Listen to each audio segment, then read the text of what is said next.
بسم اللہ الرحمن الرحیم۔ السلام علیکم، آپ دیکھ رہے ہیں ہمارا یوٹیوب چینل، میں ہوں ملک عبدالرحمان۔ ناظرین، پاکستان کے دو بڑے ہی famous anchor persons Wasim Badami اور اقرار الحسن کے اوپر ایک الزام لگایا گیا ہے۔ ایک ایسا الزام جو کہ ان کی ساکھ کو بہت زیادہ متاثر کر سکتا ہے۔ یہ جو الزام ہے یہ ویسے تو اگر ہم کہیں تو کچھ زیادہ نہیں ہے، 10 لاکھ روپے کا ہے، اور یہ لوگ جو ہیں وہ کروڑوں روپیہ کماتے ہیں۔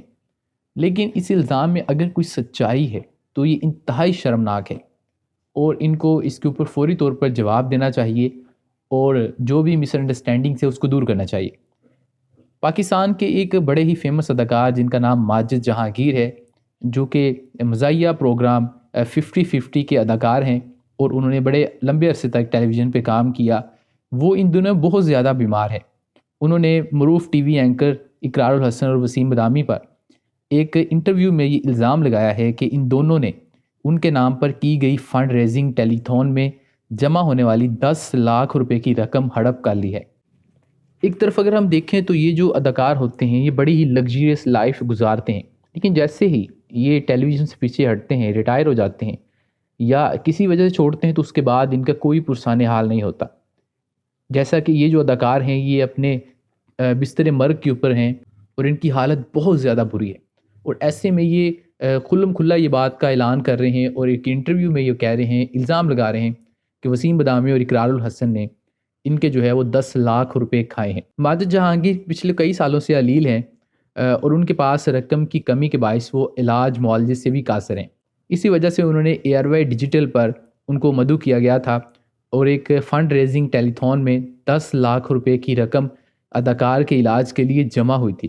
جبکہ اینکر پرسن جو وسیم بدامی ہے، انہوں نے یہاں تک بھی کہا تھا کہ وہ اداکار کو ایک نئی گاڑی بھی عطیہ کریں گے تاکہ وہ ہسپتال تک بآسانی جا سکیں۔ لیکن گاڑی تو ان کو ملنا جو ہے وہ بعد کی بات تھی۔ ان کے لیے جو 10 لاکھ روپے جمع ہوئے تھے، مبینہ طور پر ماجد جہانگیر کے مطابق ان کو وہ 10 لاکھ روپے بھی نہیں ملے۔ اب اس میں حقیقت کیا ہے، یہ جو ہے ایک بڑا سوال ہے۔ اقرار الحسن صاحب جو ہیں ان کے اوپر ابھی کچھ روز پہلے ایک الزام لگا کہ ایک خاتون ان کا انہوں نے 1 کروڑ روپیہ کھایا ہے۔ ایک لڑکی جو کہ خون کے عنصر ہوتی تھی، اس کے علاج کے لیے جو جمع ہونے والا 1 کروڑ روپیہ ہے، وہ الزام لگا رہی ہے کہ اقرار الحسن صاحب نے وہ ہڑپ کر لیا۔ اور اب جو ہے ایک فوراً سے ایک نیا سٹیٹمنٹ آ گیا ہے، اور اس میں وسیم بدامی کو بھی شامل کر لیا گیا ہے۔ تو میں یہ تو نہیں جانتا کہ یہ اس میں کوئی حقیقت ہے یا نہیں۔ جتنا میں ان لوگوں کو جانتا ہوں، دیکھا ہے، تو ان لوگوں نے بہت زیادہ لوگوں کی مدد کی ہے۔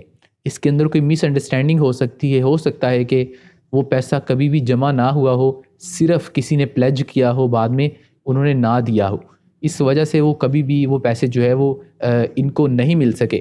لیکن اگر ایسا ہوا بھی ہے تو بھی وسیم بدامی اور اقرار الحسن صاحب کو چاہیے تھا کہ یا اے آر وائی جو ہے ماشاءاللہ اتنا وہ پیسہ کماتے ہیں کہ وہ پیسہ ان کو دیا جانا چاہیے تھا۔ اس میں اگر یہ دونوں بھی تھوڑا کنٹریبیوٹ کر دیتے تو یہ رقم ان تک پہنچائی جا سکتی تھی۔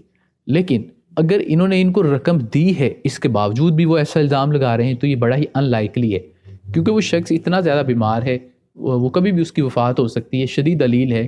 تو ایسی صورتحال میں اس کا وسیم بدامی سے یا اقرار الحسن سے ایسی کون سی ان کا جھگڑا ہے کہ وہ ایسا گھٹیا الزام لگائیں گے۔ ماجد جہانگیر نے یہ بھی کہا کہ جب یہ جو ٹیلی تھون ہو رہی تھی تو اس پروگرام کے اندر اقرار الحسن اور وسیم بدامی اس طریقے سے میرے پیروں میں بیٹھ گئے جیسے میں کوئی بہت بڑی شخصیت ہوں، اور کہا کہ اسٹوڈیو میں کھڑی یہ نئی ٹویوٹا کرولا اب آپ کی ہے، مگر دھوکہ دیا گیا، کچھ بھی نہیں بعد میں مجھے ملا۔ اور ماجد جہانگیر نے یہ بھی کہا کہ میرا ان دونوں کے لیے پیغام ہے کہ یاد رکھنا، میں تمہیں اگلے جہاں جا کر پکڑ لوں گا۔ یہ جو انٹرویو ہے یہ آر پی پروڈکشنز ایک چینل ہے جہاں پر یہ نشر ہوا ہے یوٹیوب پہ، تو آپ وہاں پہ جا کے اس انٹرویو کو دیکھ سکتے ہیں۔ لیکن جہاں تک ان الزامات کی بات ہے تو یہ بڑے ہی سنگین الزامات ہیں، کیونکہ رمضان ٹرانسمیشن ہو یا کوئی بھی دیگر ان کی ٹرانسمیشن ہو تو وہاں پر بہت زیادہ لوگوں کی اے آر وائی والے مدد کرتے ہیں، اور جو کالز آتی ہیں، پلیجز ہوتے ہیں، تو وہ کئی بار ایسا ہوتا ہے کہ وہ لوگ دھوکہ دے دیتے ہیں، پیسہ وہ اناؤنس کر دیتے ہیں لیکن بعد میں وہ پیسے نہیں بھیجتے۔ تو اگر تو کوئی ایسا معاملہ ہے پھر تو ظاہر ایک الگ بات ہے، لیکن یہ بھی تو ہے نا کہ 10 لاکھ روپیہ ان سے وعدہ ہوا تھا۔ اب یہ میں نہیں جانتا کہ وہ 10 لاکھ روپیہ کسی ایک ہی شخص نے پلیج کیا تھا یا دیگر لوگوں نے کیا تھا۔ اگر ایک سے زیادہ لوگ تھے تو پھر یہ بھی بڑی ان لائکلی بات ہے کہ سارے لوگ یہ اپنے وعدوں سے مکر گئے۔ تو اس بات میں کچھ نہ کچھ تو حقیقت نظر آتی ہے۔ میں پھر سے کہہ رہا ہوں کہ وسیم بدامی اور اقرار الحسن پہ الزام میں نہیں لگا رہا، کہ انہوں نے کھائے ہیں، لیکن کہیں پر تو کچھ ہوا ہے اور ان معاملات کو حل کرنا چاہیے۔ یہ جو مالی معاملات ہوتے ہیں یہ بڑے ہی نازک ہوتے ہیں، یہ جو ہے وہ آپ کے پورے کریئرز کو تباہ کر دیتے ہیں۔ تو امید کرتا ہوں کم سے کم میں کہ اقرار الحسن صاحب اور وسیم بدامی صاحب اس کے اوپر اپنا رد عمل دیں اور بتائیں کہ اس کے اندر کیا حقیقت ہے۔ ویڈیو ختم کرتے ہیں، آپ ہمیں کمنٹ سیکشن میں اپنا فیڈ بیک دے سکتے ہیں۔ اس کے علاوہ اس ویڈیو کو لائک اور شیئر کر دیں، اور اگر آپ نے ابھی تک چینل کو سبسکرائب کر دیں اور بیل آئیکن کو کلک کر دیں۔ ملتے ہیں آپ سے اگلی ویڈیو میں، مجھے اجازت دیجیے، اللہ حافظ۔